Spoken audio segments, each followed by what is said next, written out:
You are listening to the Intelligent Vocalist Podcast, episode 76. Welcome to the Intelligent Vocalist with John Henny. This is the podcast dedicated to help you be a smarter, better, more informed singer. And now, your host for the Intelligent Vocalist, John Henny. Hey there, this is John Henny. Welcome back to another episode of the Intelligent Vocalist. I really do appreciate you taking time out of your busy schedule to listen to me. I know your time is precious, and so it is much appreciated. Hopefully, I can make it worth your while. But first, hold on. This sound, yes, this rustling paper is the nearly completed manuscript of my book. I just got it back from being formatted.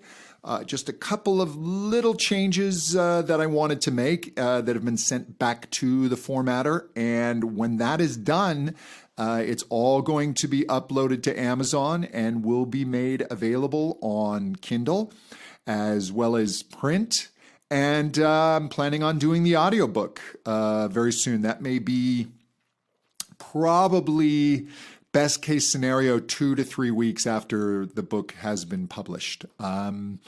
It's a wonderful learning curve doing this. And I will admit, this is actually the fourth book I've written and the first one that I'm getting published. My first book, I think I made 2 chapters. The second book, I maybe got halfway through a first draft. The third book, I actually finished the first draft before I just kind of pooped out. And this one, I've managed to push through and get over all those humps and the learning curves, and it is indeed coming out. So I am so excited. The name of the book is, hold on, I actually need to read it so I get the subtitle exactly right. Here we go. Drum roll. Teaching Contemporary Singing, the Proven Method to Becoming a Successful, Confident Voice Teacher and Getting Vocal Breakthroughs for Your Students. So that will be available very soon. I will, of course, let you know when it's available because I would so appreciate you not only getting the book, but leaving a review, which is incredibly important. And if you pay attention, if you get on my email list, go to johnhenny.com, sign up for the email list. But I will let you know when I have some specials on the book. And I plan on having it available for 99 cents here and there, just around its release. And maybe even a little less. But you need to be on my email list to catch up on that. And you'll also get my various ramblings and thoughts a few times a week about all things voice and studying the voice. Sometimes those emails will turn into podcast episodes. They're kind of the inspiration. So people do tend to find it helpful. I'll also let you know when I've got things like a book coming out or a new course or my Contemporary Voice Teacher Academy, when that opens up for registration, when you can get in. Right now it is closed. I do that just because when people come on, I want to be able to handle the onboarding and be able to respond to everyone who are new members. They'll tend to have questions in the beginning. And so that way it's not spread out all over the place. So I know when I need to set time aside and focus on that. And then I also don't need to keep babbling and promoting it all the time as well. So it's just open during certain periods. All right. Speaking of periods of time, I want to talk to you about the life of your voice, what that looks like, what your changing voice is through different periods of your life. Right now, my age, I am officially middle-aged and beginning to eye on the horizon no longer being middle-aged and starting to be a senior citizen. Oh my gosh. And so my voice is going to change. I mean, it's changed through my life as well. And I definitely, because of health issues, when I lost a lot of weight very, very quickly that had some negative impacts on my voice. Most other areas of my life and health improved, but my vocal health was a little iffy for a while. And I feel I'm about 90% recovered. Getting close, working on my voice, strengthening my voice. But yeah, that definitely had its repercussions. And your health and how you treat yourself is going to change these timelines. It can extend the health timeline of your voice, or it can dramatically shrink the health timeline of your voice. I mean, it's a physical instrument, and so certain things that you do to abuse it can irreparably damage your voice. I don't want to be sounding the doom alarm bell here, but I want to make you aware of what choices can do to your singing voice. So let's start at the very beginning. A very good place to start. Infants. If you are a parent, you will be acutely aware that babies can scream all night and really not lose their voice. Now, that gave rise to this myth that voice teachers like to tell, that the reason babies can do this is because they know how to breathe. They breathe from the diaphragm, or they have the correct way of breathing, and their voice is supported, and that it's this natural support, and you've just forgotten how to do it, and that voice is still available to you if you just relearn how to breathe and support your voice correctly once again. No, that voice is not available to you again, and let me explain why. When you are an infant, the vocal folds, your vocal cords, are they're in layers, and you have the muscle layer. Well, you have the ligament, then you have muscle, and then you have soft tissue. And it's different levels. It's basically skin on the outside, and you have these different layers of this gelatinous collagen type material. And babies have a lot of it. Their vocal cords are basically, if you think of your vocal cords coming together like clapping your hands, they have boxing gloves on. So they're able to slam those cords together without the cords getting irritated the way yours would. And I promise you, no matter how well you breathe, if you scream like a baby all night, you will lose your voice. It's just you don't have that voice anymore, and thank goodness. You wouldn't be able to communicate effectively with it. Now, as you become a small child, you have still rather soft folds that can do a lot of screaming, as you know. You also have a very short vocal tract and small vocal folds. So even though kids, they're not able to get the same type of intensity in the voice that an adult can. Their warning system is they can shriek really high and get your attention. We live across the street from a little boy named Wyatt, and my wife and I call him Not Quiet Wyatt, because when Wyatt needs attention, if his little brother's getting too much attention, I think Wyatt's about the stage 3.5, 4. Wyatt will shriek this high-pitched shriek that cuts across our pretty wide street right into our house, and the dogs will jump up. I mean, this thing is so high and so intense that if Wyatt was ever in need of assistance, you would hear him. So kids are able to scream more, have that high pitch. Now, as you develop and you age and you reach puberty, some profound things will happen to the voice. Starting with the women, they talk about the voice change in men, but women's voices change as well. And depending on the voice type that you are, some voices will change a little more profoundly than others. However, your vocal tract is going to get longer as you mature. As you go through puberty, the vocal folds will get longer and thicker.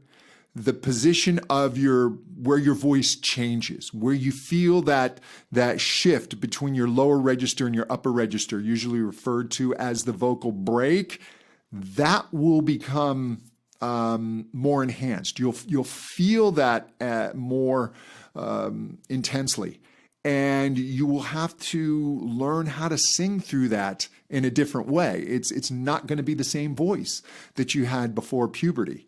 And you're going to start to get more vocal strength.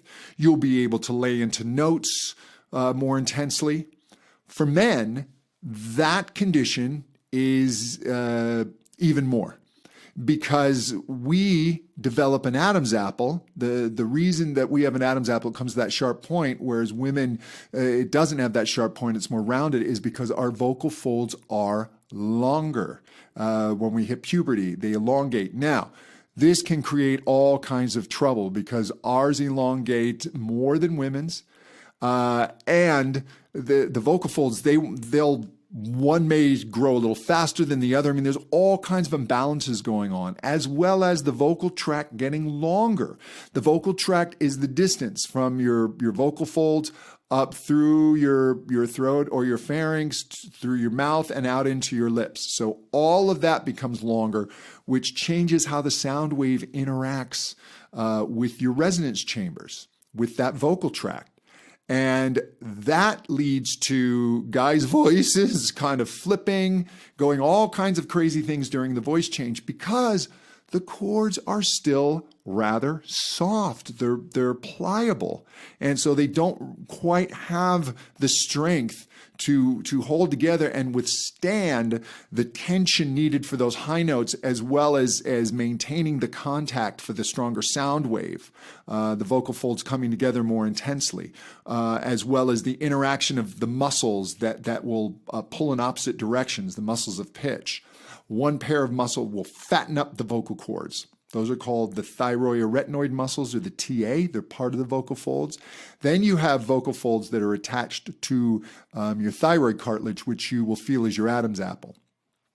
And those will pull that thyroid cartilage forward and down. Now, your vocal cords are attached to the inside of those. So as that structure is pulled forward and down, it pulls and stretches the vocal cords for the higher notes. Those are called the cricothyroid muscles, or the CT. So the TA are the muscles within the vocal cords. Those are considered the muscles of the lower pitch, and the CTs are the ones that pull and stretch. Those are the dominant muscles in higher pitch. However, to sing through those transitions, those muscles have to be in this balanced antagonistic relationship where one pulls against the other. The TAs will keep some thickness and some depth in the sound, while the CTs need to pull and stretch. And the young male voice is usually not ready for that type of muscle balance. So what will happen is those TA muscles within the folds, they'll kind of overengage, and then they'll just suddenly let go, and then they're caught between squeezing and flipping. And so it's a very distressing time. Some men go through it worse than others, but I remember I would teach every year at this camp, and students would come from all over the world. And I remember one year, I didn't teach him this year. Another teacher worked with him, but this young boy who covered all these Michael Jackson songs, young Michael Jackson, I mean, just tore it up. Amazing. And I got him the next year. I saw him on my list and I went, oh, he's going to be so much fun to work with. And this poor kid, man, he went through puberty early, and his voice didn't just turn into an adult tenor. It was going to be a baritone, and a low baritone voice. And this poor kid was just distressed because all of these notes and all of this attention that he was getting essentially vanished. And it happened quickly for him. And so he had to really relearn to sing. I had that. I remember another student who was an early YouTube star, and he developed quite a following. And again, his voice was changing, and it was a panic because he couldn't hit the notes that he could on his recordings. I was sent a rather well-known artist by a record label, same thing.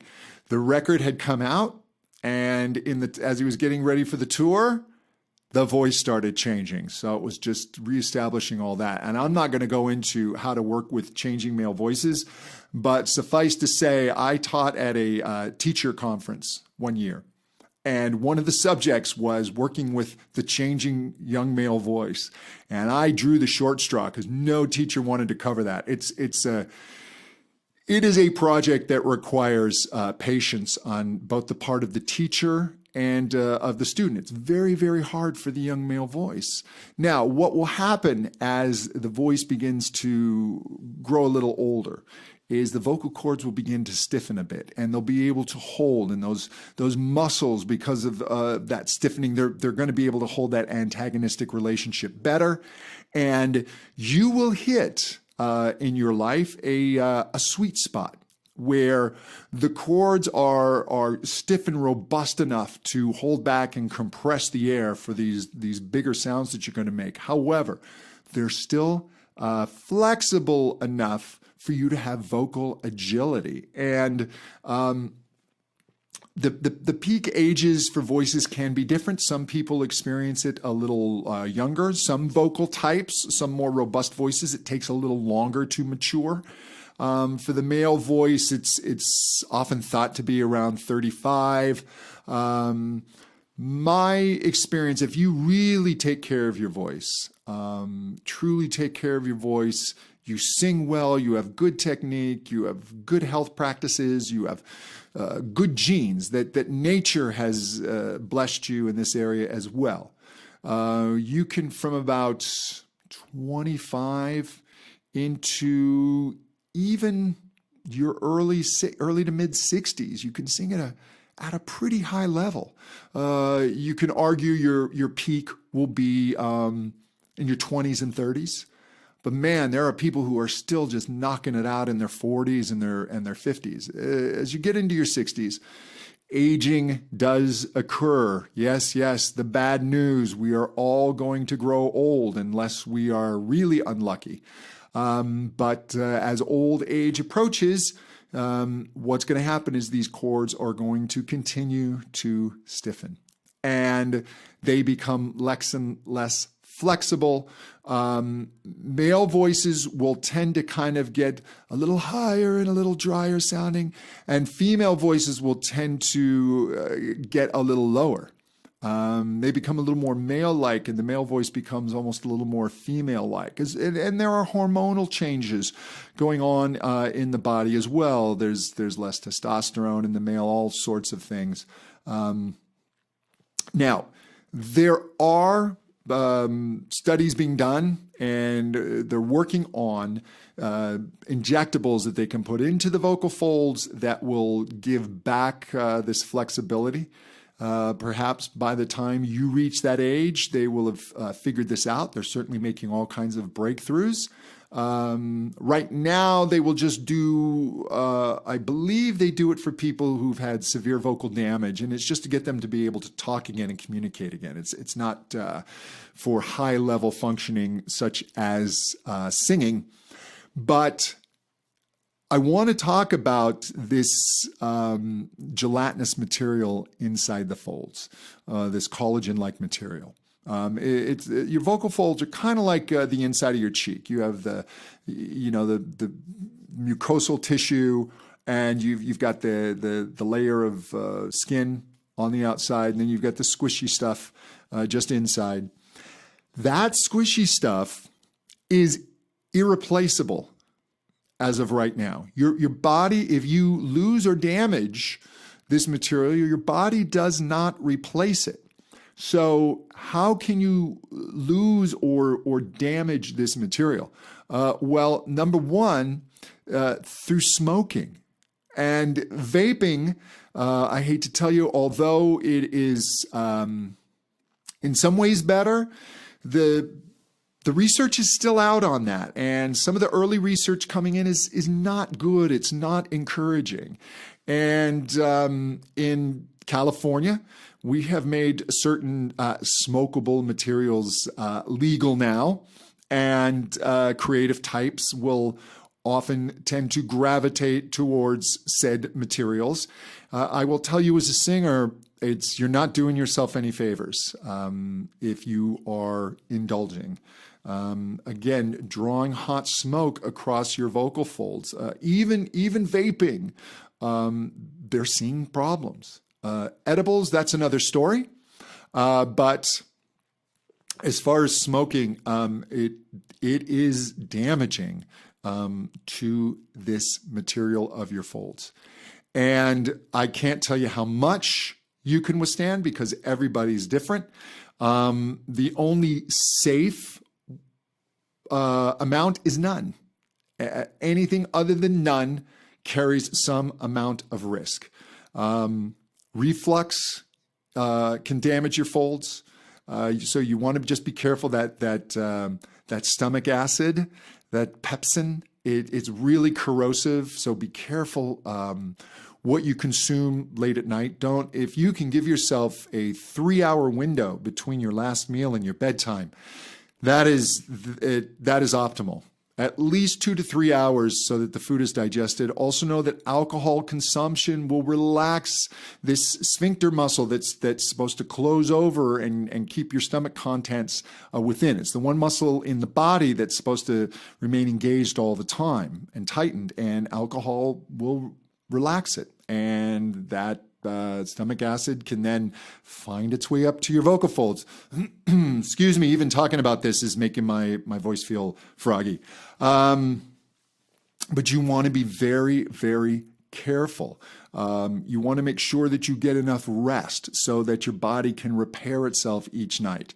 There is research into intermittent fasting, giving yourself a longer period of time each day, or maybe one day a week, where your